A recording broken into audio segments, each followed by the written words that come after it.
बिहार, हरियाणा, राजस्थान, उत्तर प्रदेश के भी दलाल इसमें घुस गए हैं। उत्तर प्रदेश हरियाणा के दलाल यस यस यस घुस गए हैं और एक झुंड बन गया है दलालों का। राज्य से आकर के यहाँ कुछ हाँ भैया, यहाँ से जाके दूसरा राज्य में करा देता है, दूसरा राज्य में आने में क्या दिक्कत है? 2 से 3 दिन आप रुक जाइए, उसके बाद देखिएगा तमाशा कुछ क्या होगा। बहुत बड़े ऐसे ऐसे लोग सफेद पोस्ट सामने आएंगे जिसकी आप अपेक्षा नहीं किए होंगे। किस तरह के लोग लग रहा है सर? कोचिंग माफिया भी हो सकता है। Coaching mafia? यस भाई, वो ऐसा क्यों करेंगे? बहुत बड़े दलाल हैं, बहुत भाई इसको बिजनेस समझ लिए हैं, तो निश्चित रूप से वे सारे के सारे अंदर जाएंगे। आर्थिक अपराध इकाई के पास सबका लिस्ट। 21,000 से अधिक पदों पे निकली थी बिहार पुलिस कांस्टेबल की बहाली और पहले दिन परीक्षा भी हुई, लेकिन परीक्षा को रद्द कर दिया गया। लगातार जो है जिस तरह से प्रश्न पत्र वायरल को लेकर के छात्र जो है सवाल खड़ा कर रहे थे और कई सेंटर पे कह रहे थे कि हमारे पास पहले से ही प्रश्न पत्र लीक हो गया है, उसका आंसर आ गया है, लेकिन अब सीएसबीसी ने इस मामले को संज्ञान लिया और इसको रद्द कर दिया। अब इसी पे बात करने के लिए हमारे साथ गुरु रहमान है। सर, क्या किस रूप में देख रहे हैं जिस तरह से सीएसबीसी ने पहले तो कहा कि प्रश्न पत्र लीक नहीं हुआ, अब जो है उसको रद्द कर दिया अचानक? देखिए, परीक्षा रद्द हुआ यह तो छात्रों के हित में बहुत बढ़िया बात हुई, लेकिन सबसे बड़ी बात है कि इस तरह की घटनाएं बार बार क्यों हो रही है। तो इसके लिए मैं बता दूं कि इसमें अब केवल बिहार के नहीं, बिहार, हरियाणा, राजस्थान, उत्तर प्रदेश के भी दलाल इसमें घुस गए हैं। उत्तर प्रदेश हरियाणा के दलाल? यस यस यस घुस गए हैं और एक झुंड बन गया है दलालों का, जो कि परीक्षा को आउट कराने के, क्वेश्चन को आउट कराने के चल रहे हैं। राज्य से आकर के यहाँ कुछ। हाँ भैया, यहाँ से जाके दूसरा राज्य में करा देता है, दूसरा राज्य में आने में क्या दिक्कत है? लेकिन परीक्षा रद्द हुआ है और मैं माननीय मुख्यमंत्री को बोलूँगा,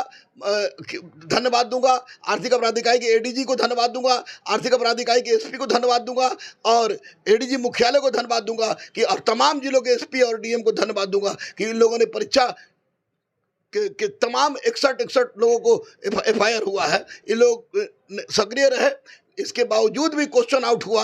यह शर्म का विषय है, लेकिन सरकार ने इसको 2 दिन में कैंसिल कर दिया, यह गर्व का विषय है। सर, इसको किस रूप में देख रहे हैं? कल जो है एसके सिंघल जो सीएसबीसी के चेयरमैन, उन्होंने कहा कि कहीं भी किसी भी तरह का प्रश्न पत्र लीक का मामला हमारे संज्ञान में नहीं है, लेकिन अगले दिन यानी आज की बात करें तो वो खुद ही लेटर जारी करते हैं और कहते हैं कि हमें पता चला है, और यहाँ तक कि आर्थिक अपराध इकाई को इस मामले को दिया गया कि आप इसको देखें, लेकिन प्रेस कॉन्फ्रेंस करने से पहले यह नोटिफिकेशन जारी किया जाता है कि प्रश्न पत्र वायरल था, इसलिए इसको रद्द किया जाता है। देखिए, एसके सिंघल जो बोले उस समय एक यूट्यूबर ही थे, वो जाके परीक्षा चल ही रहा था कि वो आंसर शीट लेके चले गए और आंसर शीट उनके पास जेन्युइन था नहीं, इसलिए एसके सिंघल उसी के आधार पर बोल दिए।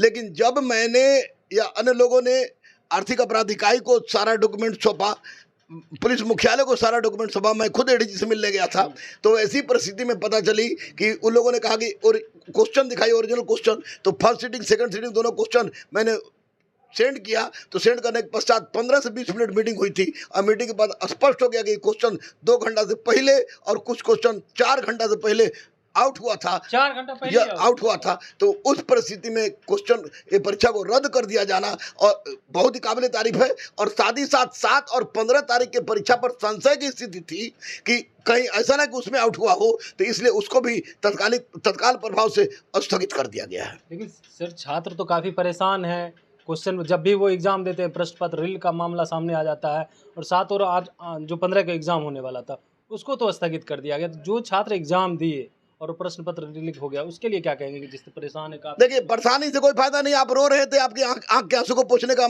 हम लोगों ने काम किया है। आप परीक्षा दीजिए, 1 महीना आपके पास समय बचा है, परीक्षा दीजिए, और फिर कभी किसी तरह की ऐसी बात होती है तो गुरु रहमान हमेशा आपके साथ था, है और रहेगा, लेकिन इस बार अब नहीं होगी, क्योंकि बहुत किरकिरी हुई इसमें। सरकार पूरी तरह से कटिबद्ध है, प्रशासन कटिबद्ध है, जो आपके तमाम समस्याओं का निराकरण करने के लिए उत्सुक होगा। मैं आपके चैनल से एक रिक्वेस्ट बच्चों से भी करूंगा कि आप अपना पढ़ाई मत छोड़िए, पढ़ाई छोड़िएगा निश्चित रूप से आपके लिए घातक होगा।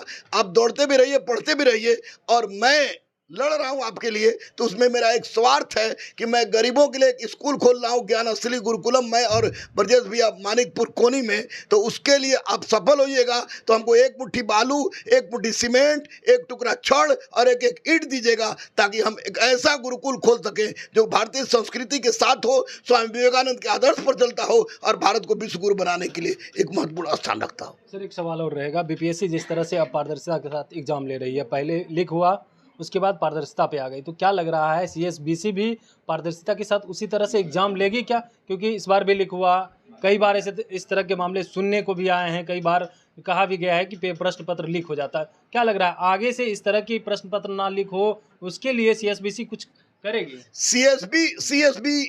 CSEB कुछ करे या ना करे, सरकार, आर्थिक अपराध इकाई और पुलिस प्रशासन जी जान मेहनत कर रही है दलाल को पकड़ने के लिए। 2 से 3 दिन आप रुक जाइए, उसके बाद देखिएगा तमाशा कुछ क्या होगा? बहुत बड़े ऐसे लोग सफेद पोस्ट सामने आएंगे जिसकी आप अपेक्षा नहीं किए होंगे। कैसे, किस तरह के लोग लग रहा है सर? कोचिंग माफिया भी हो सकता है। Coaching mafia? यस भाई, कोचिंग माफिया कम चोर होता है, कोचिंग माफिया भी हो सकता है। वो ऐसा क्यों करेंगे सर? वो तो शिक्षा दे रहे हैं फिर। तो इसलिए कि उनके पास लड़का होता है, उनसे कमाना आसान होगा, इसलिए ऐसा करते हैं। बहुत बड़े दलाल हैं, बहुत बड़े इसको बिजनेस समझ लिए हैं, तो निश्चित रूप से वे सारे के सारे अंदर जाएंगे। आर्थिक अपराध इकाई के पास सबका लिस्ट तैयार हो गया है। क्या लग रहा है सर, क्या उम्मीद करें अगली बार से CSBC में प्रश्न पत्र लीक नहीं होगा क्या? मैं तो यही उम्मीद कर रहा हूँ कि प्रश्न पत्र लीक नहीं होगा जी। इसलिए बच्चे पढ़े। अगर लीक हुआ तो मैं आवाज उठाने से और रोड पर आने से, रोड पे भी आ जाएंगे अब चूंकि अगली बार हुआ तो। कितना बार रोड पर आए हैं, कितना बार पिटा है, चुकूंगा नहीं। जी जरूर।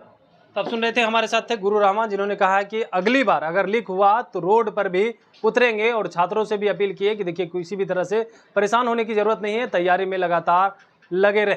Kamlesh Kumar, live Bihar, Patna. Live Bihar YouTube पर सब्सक्राइब और Facebook पर लाइक जरूर करें।